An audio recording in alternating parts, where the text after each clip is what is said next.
প্রিয় দর্শক, শিক্ষার্থীরা ৮ দফার দাবিতে নেমেছে খাগড়াছড়িতে। কিসের সেই ৮ দফা আমরা জেনে নেব তাদের মুখ থেকে।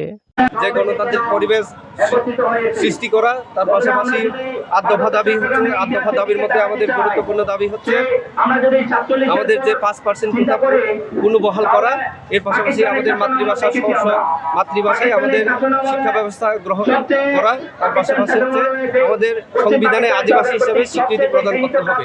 সেই ধারাবাহিকতায় আমরা আজকে আমাদের মার্চ ফর আইডেন্টিটি কর্মসূচিটা গ্রহণ করেছি। সেই ধারাবাহিকতায় আমরা আরো সামনে কর্মসূচি। আদিবাসীদের যোগ্য অধিকার ফিরিয়ে দিতে হবে এবং 5% যে কোটা সেটি উঠিয়ে নিতে হবে অবিলম্বে। আর নয় সংখ্যালঘুদের উপর নির্যাতিত আমরা আমাদের অধিকার ছিনিয়ে নেব। আমরা আমাদের অধিকার ফিরিয়ে না নেওয়া পর্যন্ত বাসায় যাব না, এমনই মন্তব্য করলেন খাগড়াছড়ির আদিবাসী শিক্ষার্থীরা।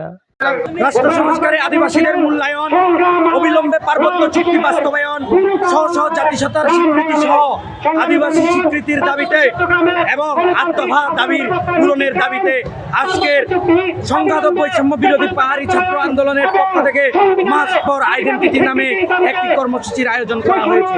আজকের যে সমাবেশটা আয়োজন করা হয়েছে তা হচ্ছে মূলত শান্তি চুক্তিগত ২৫ বছর ধরে যেটা চুক্তি বাস্তবায়ন এখনো পূর্ণাঙ্গভাবে করা হয়নি, তার জোর দাবিতে এবং হচ্ছে আদিবাসীদের মৌলিক অধিকার থেকে বঞ্চিত হওয়া অধিকার পাওয়ার জন্য এই সমাবেশ আয়োজন করা হয়েছে। স্বাধীনতার পর থেকে আদিবাসীদের কোনোভাবে মূল্যায়ন করা হচ্ছে না, সেটা আমাদেরকে যাতে মূল্যায়ন করা হয় সেটা দাবিতে এসেছি।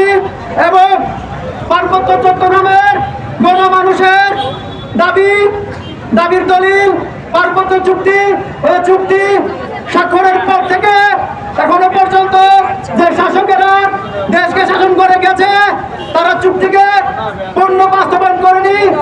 সেজন্য পার্বত্য চট্টগ্রাম চুক্তির পূর্ণ বাস্তবায়নের জন্য আমরা আজকে এখানে উপস্থিত হয়েছি।